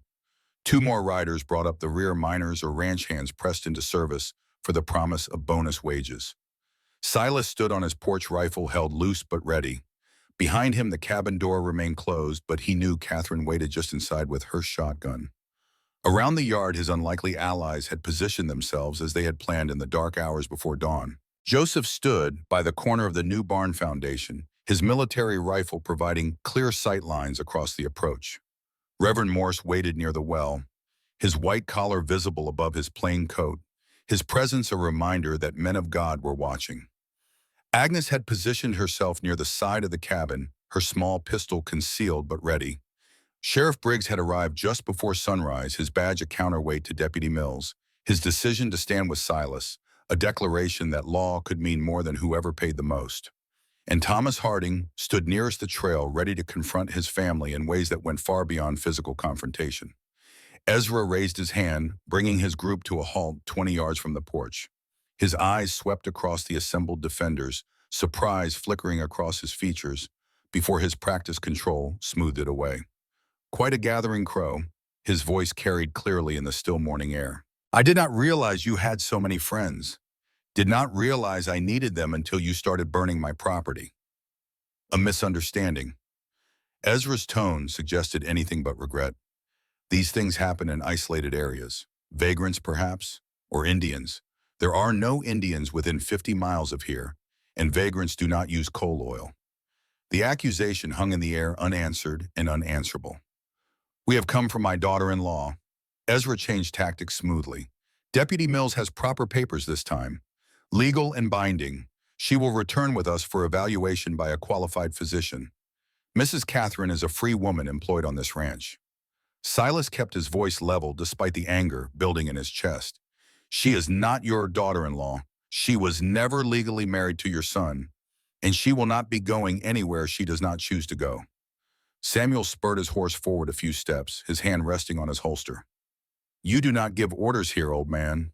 You do not tell us what we can and cannot do. I am telling you what I will and will not allow on my land. Silas's gaze did not waver, and I am not alone in saying it. Sheriff Briggs stepped forward, his badge glinting in the morning light. As sheriff of this county, I am informing you that any attempt to forcibly remove a citizen from their legal place of employment will be treated as kidnapping. I will arrest anyone who tries, Deputy Mills sneered. You do not have the authority to countermand my orders, Briggs. I have papers signed by Judge Crawford, and I have a letter from the territorial marshal asking me to investigate allegations of murder, arson, and conspiracy against the Harding family. Briggs held up the document Reverend Morse had helped him draft the night before. Any actions you take here today will be included in my report. The balance shifted perceptibly. The hired guns exchanged glances, their interest in the promised payment suddenly weighed against the possibility of actual legal consequences. The two miners looked even more uncertain, their loyalty to Harding built on fear rather than conviction. Ezra's composure cracked slightly, revealing the cold fury beneath. This is a family matter. These people have no business interfering. The cabin door opened. Catherine stepped onto the porch wearing the modest dress that declared her respectability, the silver cross that declared her faith, and an expression that declared she would not be moved by anything Ezra Harding could say or do. I am not your family. Her voice carried clearly across the yard, strong, despite the slight tremor in her hands. I was never your family. I was a convenience, a tool to be used and discarded. When your son tried to force himself on me and I defended myself, you murdered him rather than face the scandal of what he had done. She is lying. The words exploded from Samuel before Ezra could stop him. Marcus died of fever. Everyone knows that. Everyone knows what you told them. Catherine stepped forward, her gaze fixed on Ezra. But Thomas knows the truth. He was there that night. He heard everything. All eyes turned to Thomas Harding, who stood at the edge of the group, his face pale but his jaw set. Is this true, boy? Ezra's voice had gone dangerously quiet. Have you been filling these people's heads with lies? Thomas swallowed hard, but when he spoke, his voice did not waver. They are not lies, Father. I was outside the room. I heard Marcus attack her. I heard her push him away. I heard him fall. And then I heard you tell her she would marry Samuel instead, and when she refused, I heard you smother your own son with a pillow. The silence that followed was absolute. Even the horses seemed to stop breathing. You would betray your own blood. Ezra's voice shook with rage poorly controlled. For what? For this woman, for these nobodies, for the truth. Thomas took a step toward his father, and in that step was every year of fear, every moment of complicity, every night he had lain awake, knowing he was damned by his silence. I am done pretending. I am done being afraid. And I am done being your son. Samuel reached for his gun. What happened next seemed to unfold in slow motion, each moment stretching like taffy as violence erupted across the quiet morning. Samuel's hand closed on his pistol, his arm beginning to rise toward his brother. But before he could complete the motion, Silas had moved, placing himself between Thomas and the threat, his rifle coming up in a smooth arc, honed by decades of practice. The shot that rang out came not from Samuel's gun, but from somewhere behind Silas. Joseph Rivers had seen the movement and reacted, his bullet taking Samuel in the shoulder before the younger Harding could fire. Samuel screamed, his pistol falling from nerveless fingers as he clutched his wounded arm. Blood seeped between his fingers, bright red against the black of his coat. Chaos erupted. The hired guns reached for their weapons, but Reverend Morse's voice cut through the confusion like a trumpet. The next man who draws dies, and then burns in hell for eternity. The words delivered with the absolute conviction of a man who believed every syllable froze the mercenaries in place. Eternal damnation might be theoretical to most, but in that moment, with a man of God promising it personally, none of them wanted to test the theory. Deputy Mills fumbled with his own pistol, but Sheriff Briggs was faster, his gun already drawn and aimed. Put it down, Frank. This is over. The deputy looked to Ezra for guidance, but the patriarch seemed to have aged 10 years in the space of seconds. His favorite son was bleeding on the ground. His youngest son had betrayed him publicly. His carefully constructed world was crumbling, and for the first time in Silas's memory, Ezra Harding looked like exactly what he was. An old man who had run out of options. But it was what happened next that no one expected. Ezekiel Harding, the middle son, who had said nothing throughout the confrontation, suddenly dismounted and walked toward his father. His face held an expression that Silas recognized, the look of a man making a decision he could not unmake. Father. Ezra turned toward his remaining loyal son, reaching out as if for support. Ezekiel, we need to. No. The single word stopped Ezra cold. I am done. He turned to face the assembled witnesses, his voice carrying clearly across the yard. Everything Thomas said is true.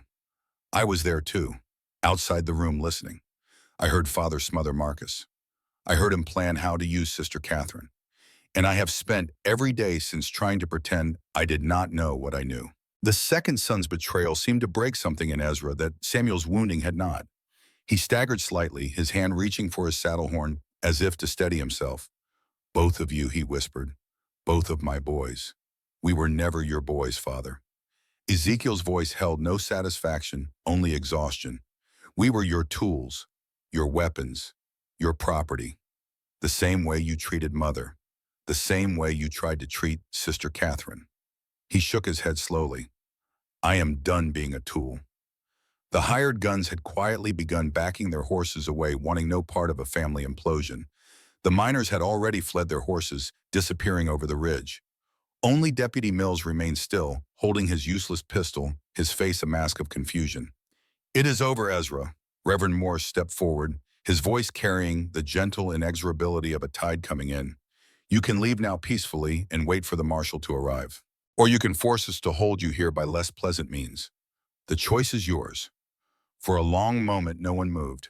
Then Ezra Harding straightened in his saddle, gathered what remained of his dignity, and turned his horse without a word. Samuel, still clutching his bleeding shoulder, scrambled onto his own mount with difficulty. Deputy Mills, seeing which way the wind was blowing, holstered his weapon and followed. They rode away in silence, defeated not by superior force, but by something far more powerful. The truth spoken aloud, witnessed by people who would not be silenced. Silas watched them go until they were mere specks on the horizon. Then he lowered his rifle and turned to find Catherine standing beside him. Her hand found his fingers intertwining in a grip both fierce and tender. Is it over, the immediate danger? Yes. He squeezed her hand gently. The rest will take time. Lawyers, courts, probably a territorial investigation. But the hardest part is done. What was the hardest part? Standing, he looked at the people gathered around them, at the unlikely alliance that had formed to face down one family's tyranny. Not running, not hiding, just standing together and refusing to be afraid. Thomas and Ezekiel Harding stood apart from the others, two brothers bound by blood and betrayal, facing an uncertain future together.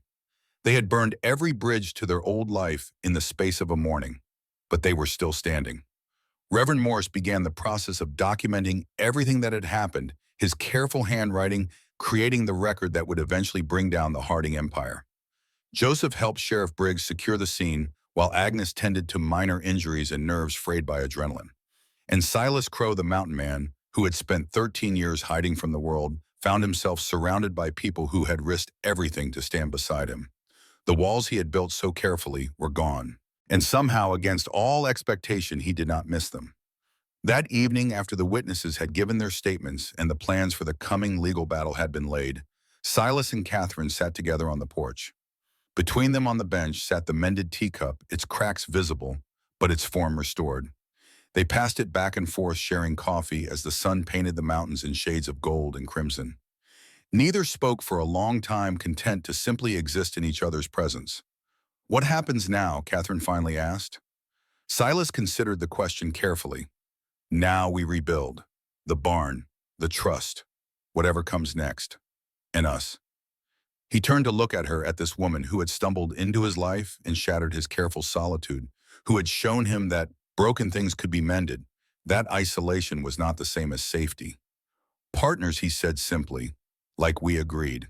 She smiled, the first real smile he had seen from her since the day they met. Partners. The word held layers of meaning. Neither was ready to fully explore. But for now, in the gathering darkness, with the weight of the day's victories settling around them, it was enough. The mended cup passed between them once more, and the silence that surrounded them was no longer the silence of isolation. It was the silence of peace. Summer came to the Montana Territory like a promise kept after too many broken ones. The green spread across the land in waves, transforming the brown and gray of early spring into something that approached beauty. Wildflowers bloomed in meadows that had seen only snow for half the year, their colors so vivid they seemed almost unreal. The creeks ran full with snowmelt from the high peaks, their music constant and comforting. On Silas Crow's ranch, the transformation was even more dramatic. The new barn rose from the ashes of the old, its fresh pine boards gleaming golden in the afternoon light. It stood larger than its predecessor, built by hands both familiar and strange. Joseph Rivers had organized work parties from town men and women who had heard what happened at the ranch and wanted to be part of something that felt like justice. They came with lumber and nails and the kind of determination that builds communities from wilderness. Thomas Harding had stayed on as a ranch hand, working alongside Silas with the desperate energy of a man trying to rebuild himself along with the structures around him.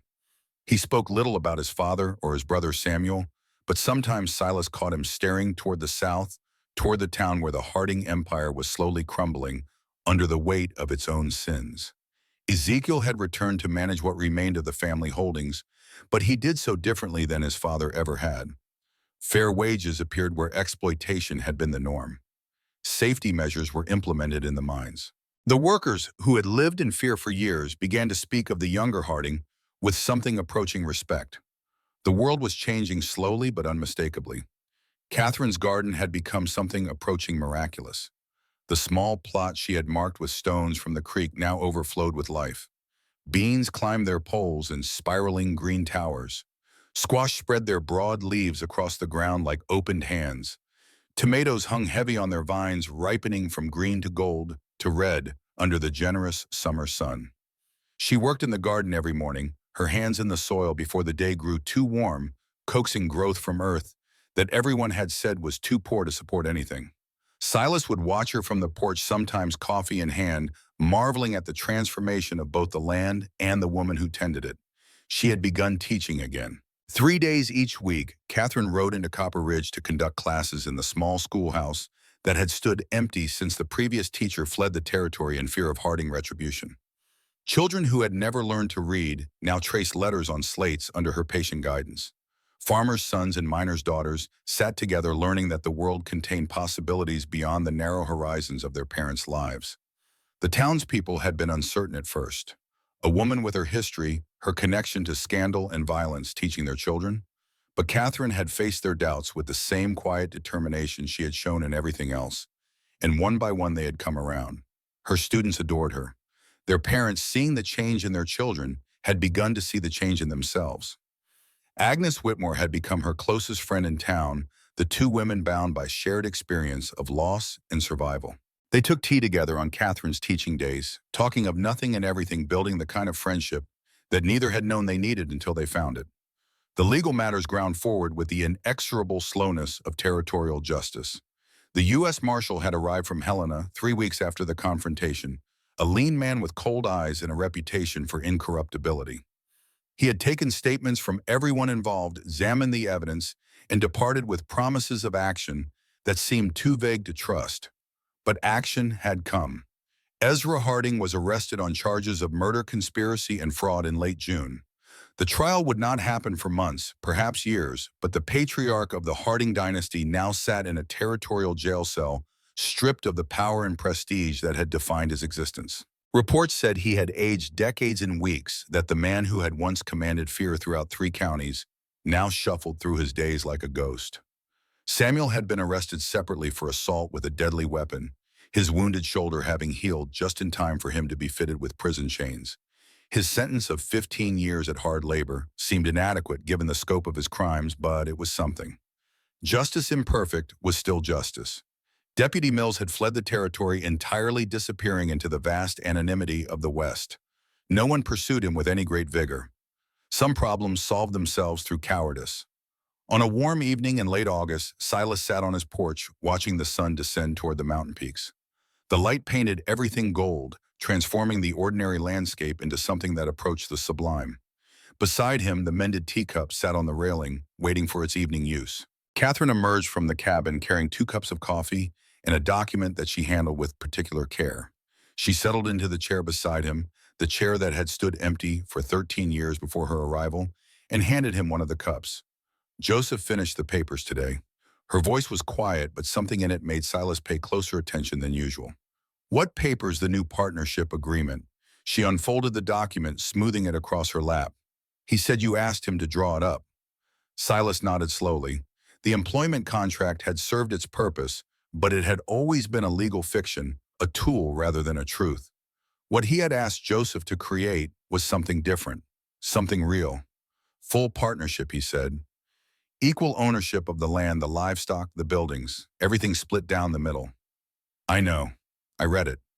Catherine's eyes met his, and in them he saw something that had not been there when they first met. Peace, perhaps, or its close cousin acceptance. What I do not understand is why. The question deserved a real answer, not the deflections and half-truths that had served him for so many years. Silas took a long drink of his coffee, buying time to find words for feelings he had never learned to express. When Martha died, I built walls. He spoke slowly, each word carefully chosen. Told myself I was protecting myself from more loss. But walls work both ways.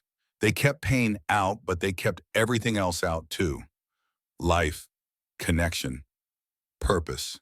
He gestured toward the land spread before them, toward the new barn and the flourishing garden and the mountains that had watched over his isolation for 13 years. You came here with nothing, no clothes, no protection, no reason to trust anyone ever again. And you planted a garden. He shook his head slowly, still marveling at the audacity of it.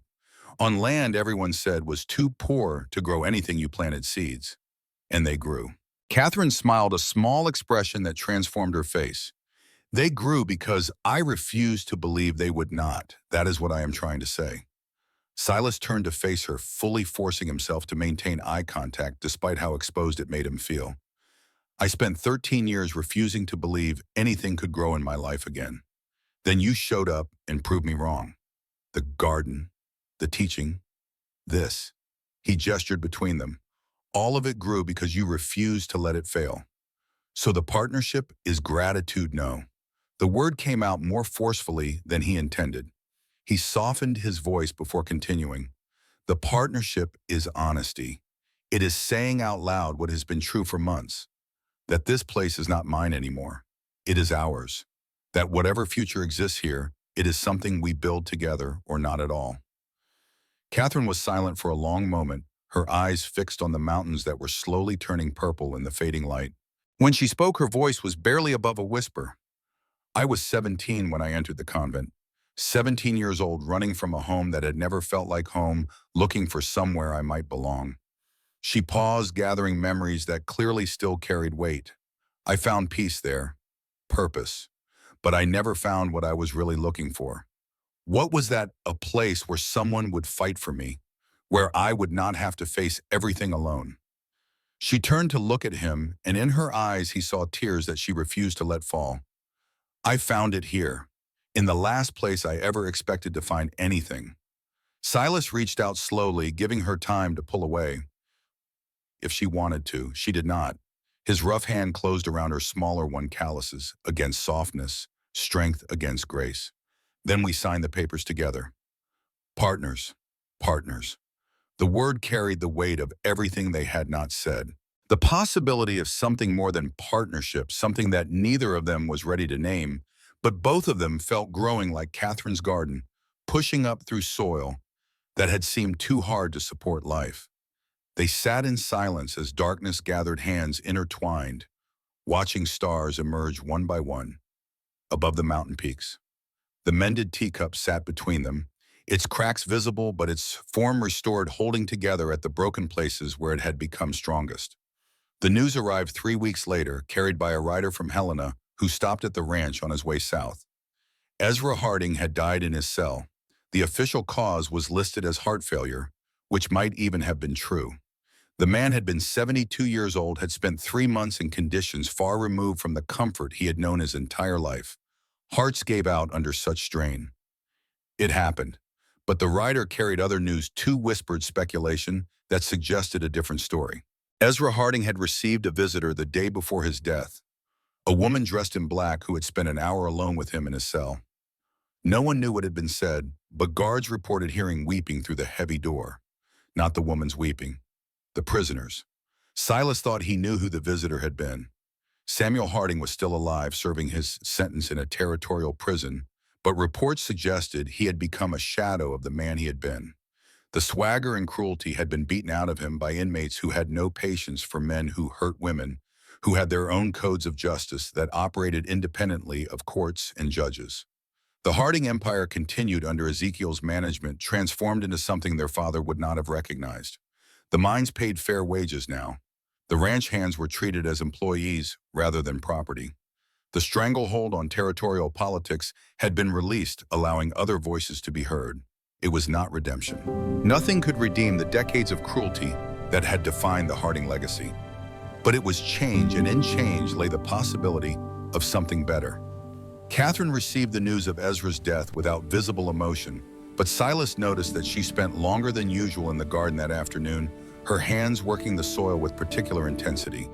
Whatever she felt about the man who had witnessed her assault and murdered his own son, she processed it in private, in the company of growing things, in the silence of her own thoughts. That evening, she brought something to the porch that Silas had not seen since the night of her arrival. The Bible. She sat beside him and opened the back cover, revealing the hidden compartment where the map still waited. The paper had yellowed further in the months since she had first shown it to him, but the markings remained clear. Silver Creek, Mother Lode, a fortune in metal waiting to be claimed. I have made a decision. Her voice was calm, but her hands trembled slightly as she held the ancient book. About this, Silas waited, knowing that whatever she had decided, it was not his place to influence. The miner who drew this map left it to the church, to be used for charitable works, for helping those in need. She looked up at him, her eyes steady despite the emotion in her voice. That is what it should be used for. What are you thinking, a school? A real school, not the converted storage room where I teach now. Something permanent, something that will outlast both of us. She touched the map gently, as if saying goodbye to a road not taken. Let Reverend Morse file the claim on behalf of the church. Let the silver build something that will help people for generations. That is a fortune you are giving away. It was never mine to keep. It belonged to a dying man's conscience, to his hope that something good might come from a life spent digging in the dark. She closed the Bible carefully, sealing the map away. I want something good to come of it. That matters more than any fortune. Silas felt something shift in his chest, a warmth that had nothing to do with the summer evening. This woman who had lost everything, who had been brutalized and abandoned and left for dead, was choosing to give away a fortune so that children she would never meet could learn to read. He had never known anyone like her. I will ride to town tomorrow, talk to Morris about the legal process. Catherine nodded, then did something unexpected. She leaned against his shoulder, her weight warm and trusting, and let out a long breath. Thank you for understanding.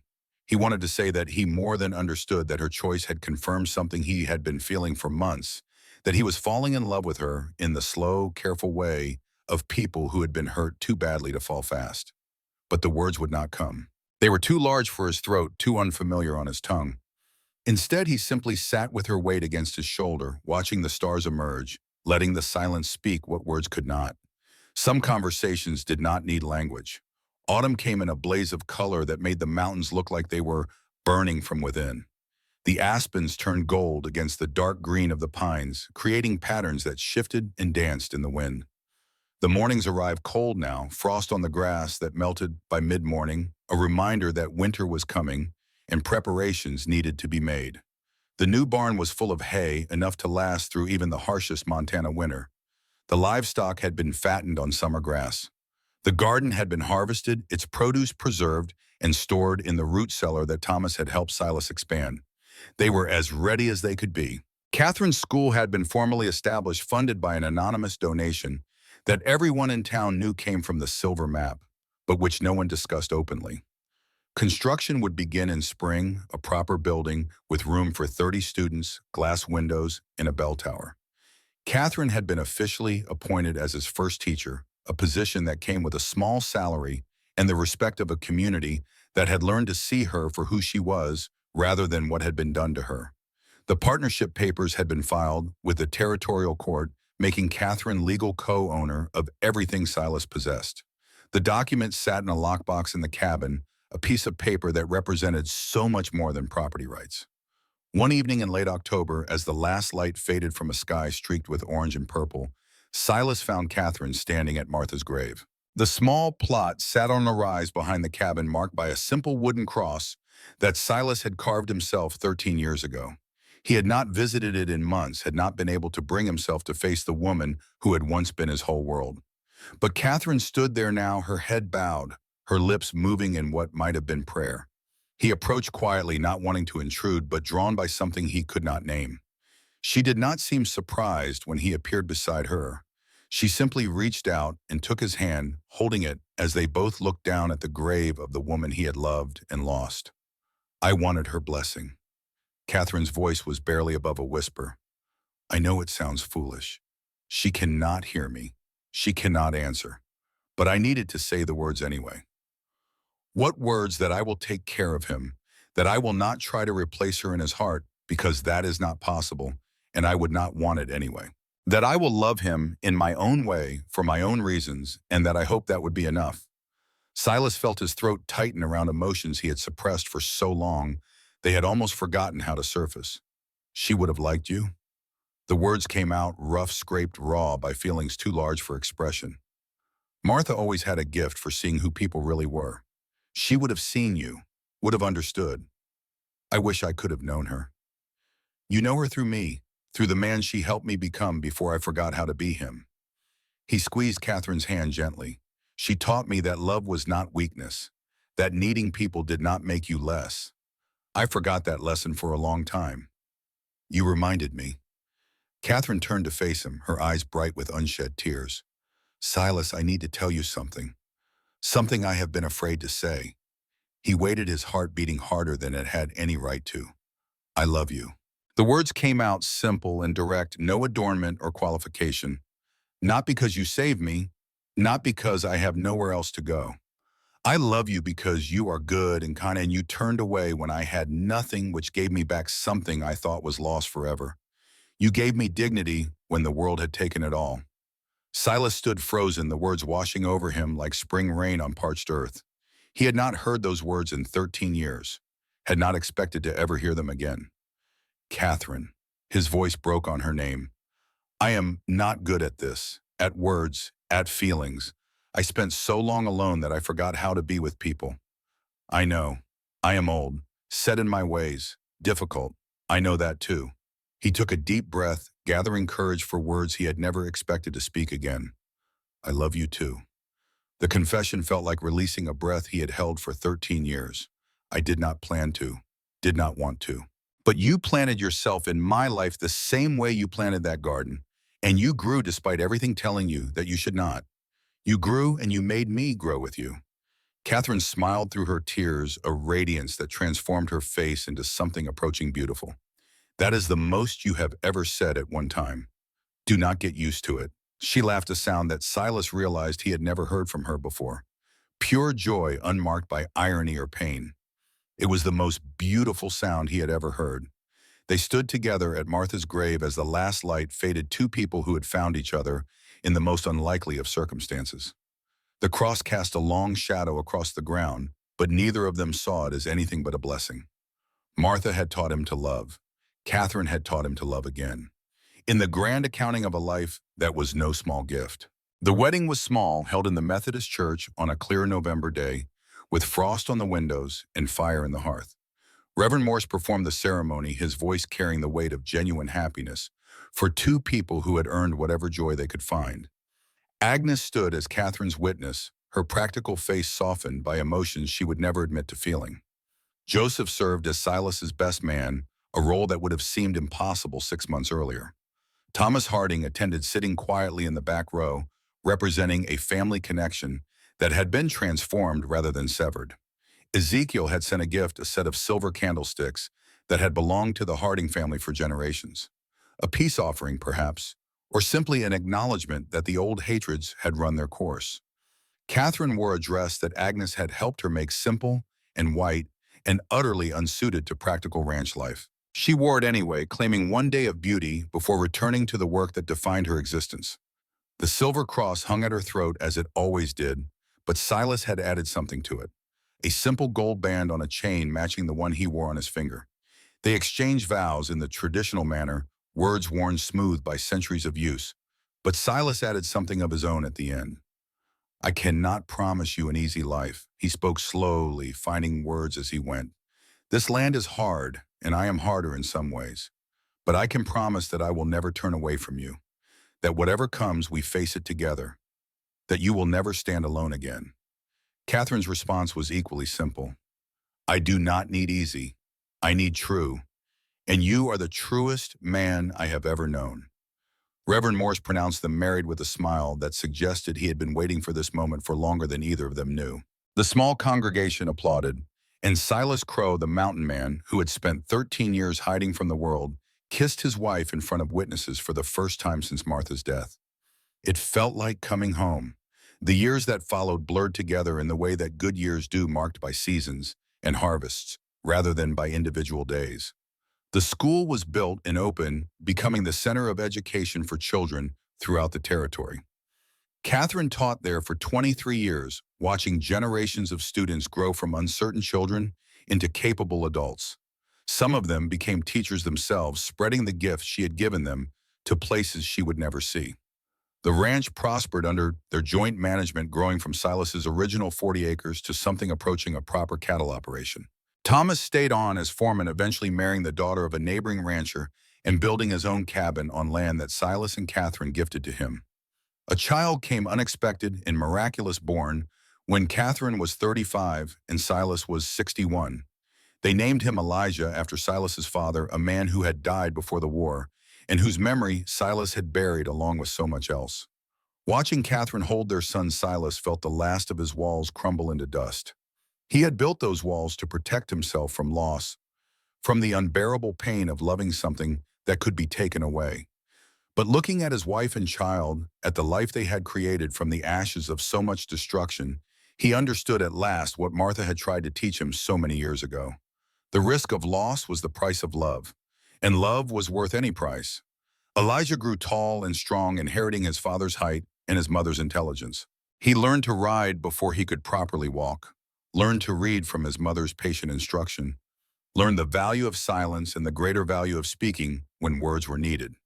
When he was 12, Silas began teaching him the skills that had kept the mountain man alive through war and wilderness. How to track game through fresh snow, how to predict weather from the behavior of birds, how to survive alone in the mountains with nothing but a knife and the knowledge passed down through generations of men who had lived close to the earth. When he was 18 and Elijah announced his intention to study law in Denver, Catherine wept with joy. Silas simply nodded, unsurprised. He had always known his son was destined for something beyond the ranch, beyond the territory, beyond the narrow horizons that had defined his own existence. The school needs lawyers, Elijah explained. People who can protect the weak from the powerful. Who can make sure that what happened to you and mother never happens to anyone else. It was the most his son had ever said about his parents' history, which they had shared with him in carefully measured doses over the years. But clearly he had understood more than they realized. Go. Silas's voice was rough with emotion he would not show. Learn what they can teach you. Then come back and teach us what you have learned. Elijah left for Denver in the fall of 1896, carrying letters of recommendation from Reverend Morse and a small leather pouch containing money his parents had saved for exactly this purpose. He also carried something else. The mended teacup, wrapped carefully in cloth, nestled at the bottom of his trunk. Take care of it, Catherine had said when she gave it to him. And remember what it teaches, that broken things can be made whole, that strength can come from places that have been hurt, that love can grow in soil that seems too hard to support it. Silas had said nothing, but he had embraced his son for longer than he had embraced anyone since Catherine, pressing the shape of the young man into his memory against the long absence to come. The years after Elijah's departure were quieter, but not empty. Catherine continued teaching until her health would no longer permit it, finally retiring at the age of 58 to a standing ovation from students who had become community leaders, business owners, teachers themselves. The school bore her name now, a bronze plaque by the door proclaiming it the Catherine Crow School for Young Ladies and Gentlemen. Silas worked the ranch until his body refused to cooperate, which happened later than anyone expected. At 75, he could still ride and rope with men half his age. At 80, he finally admitted that certain tasks were better left to younger hands. Thomas had long since taken over daily operations running the expanded ranch with an efficiency that would have impressed his own father.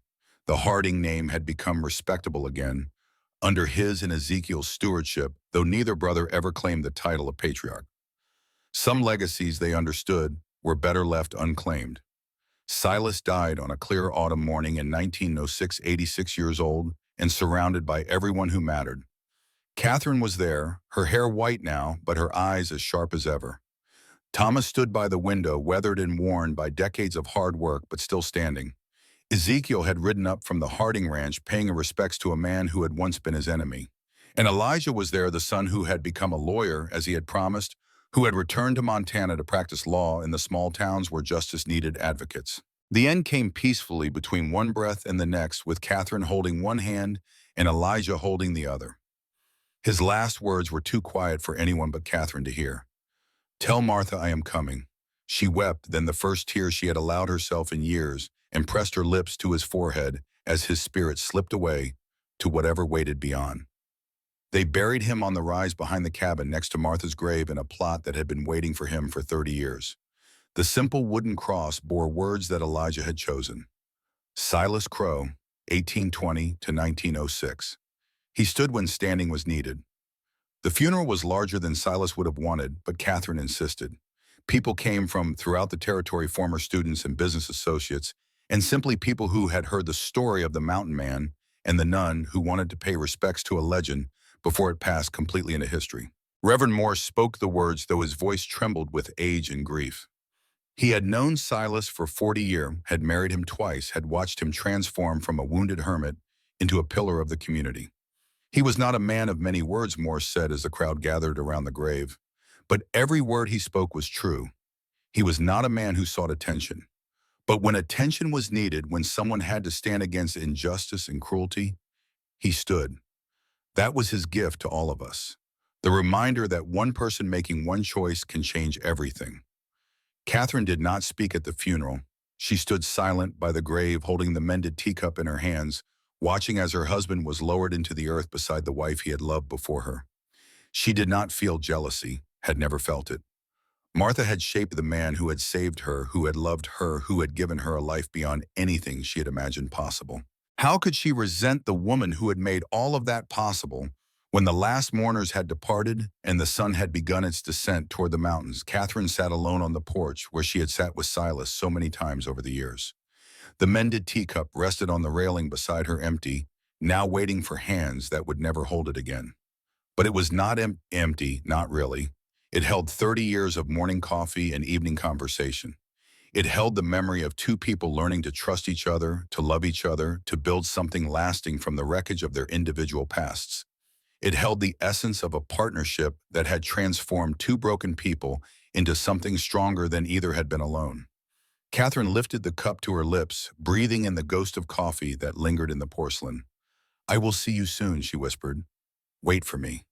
2 years later, on another clear autumn morning, she joined him. Autumn 1908. Elijah Crow sat on the porch of the cabin where he had been born, watching the sun rise over mountains that had watched over his family for 4 decades. The mended teacup rested in his hands, still intact after all these years, its cracks visible, but its form preserved. He was 25 now, a lawyer with a small practice in Copper Ridge, fighting the same kinds of battles his parents had fought with different weapons. Land disputes and mining rights, and the endless struggle to make the law serve justice rather than power. It was hard work, often frustrating, rarely rewarding in the ways that mattered. But every morning he woke up knowing why he did it. Because his father had stood when standing was needed. Because his mother had planted seeds in soil that everyone said was too poor to grow anything. Because broken things could be mended, and mended things were often stronger than they had been before. The cabin had been expanded over the years, a second story added when Elijah was young, but the original structure remained at its heart. The porch where his father had first seen the woman who would become his wife. The doorway where she had appeared wrapped in a cavalry coat and carrying nothing but her faith. Thomas still ran the ranch, though his hair had gone gray and his step had slowed. He had never married, had never felt the need for a family of his own, beyond the one he had found here among people who had given him a chance to become something other than his father's son. The Harding Ranch had prospered under Ezekiel's management, transformed into something that would have been unrecognizable to Ezra. Fair wages, safe conditions, community involvement, a legacy redeemed rather than continued. Elijah lifted the teacup, studying the fine lines that marked where it had broken and been repaired. His mother had given it to him before she died, pressing it into his hands with the same words she had spoken when he left for Denver. Remember what it teaches. He remembered. On the ridge behind the cabin, 3 graves stood in a row. Martha Crow dead these 40 years, but still remembered. Silas Crow, who had lived long enough to see his son become a man. Catherine Crow, who had found love in the last place she expected and held on to it with both hands until the very end. Elijah visited the graves each morning before beginning his day, speaking to his parents as if they could hear him. Perhaps they could. He did not claim to understand the mysteries of death and what came after, but he knew that love did not end simply because hearts stopped beating. He told them about his cases, about the small victories and the frustrating defeats. He told them about the school that still bore his mother's name, about the students who graduated each year, carrying her lessons into the world. He told them about Thomas, about Ezekiel, about the community that had grown up around the values they had planted. And sometimes when the morning was particularly quiet and the light particularly golden, he simply sat with them in silence. That was the gift his father had given him after all. The understanding that silence could hold as much meaning as words, that presence could communicate what language could not, that standing with someone was sometimes more important than standing for something. As the sun climbed higher and the day began its demands, Elijah rose from the porch and prepared to ride into town. The mended teacup he wrapped carefully in cloth and placed back in its spot on the shelf where it would wait for his return. He had clients to meet, cases to argue, justice to pursue in whatever imperfect forms it took. The work his parents had started was not finished, would never be finished, because the struggle between power and justice was eternal and required each generation to take up the fight anew. But before he mounted his horse, he stood for a moment looking at the land his father had claimed and his mother had transformed. The garden she had planted still flourished, tended now by Thomas's niece, who had inherited Catherine's gift for making things grow. The barn stood solid and strong, rebuilt twice since the fire, but always on the same foundation. The mountains rose unchanging in the distance, indifferent to the small human dramas played out in their shadow, but beautiful nonetheless. This is what they built, Elijah thought. Not just a ranch or a school or a family. They built proof that broken things can be mended, that love can grow where cruelty has poisoned the ground, that one person standing up can inspire others to stand beside them. He mounted his horse and rode toward town, toward the continuing work of justice, toward the future his parents had made possible. Behind him, the cabin stood quiet in the morning light, holding its memories close. And on the ridge above it, 3 wooden crosses cast long shadows across the grass, marking the resting places of people who had learned the hardest lesson of all. That walls built to keep out pain also kept out love. That isolation was not the same as safety. That the courage to stand, to connect, to risk loss for the possibility of love was the only thing that made a life worth living. The sun continued its climb. The day continued its turning. And somewhere in the eternal mystery beyond human understanding, 2 souls who had found each other against all odds rested together at last. The silence between them was no longer empty. It was full of everything that mattered. It was full of love.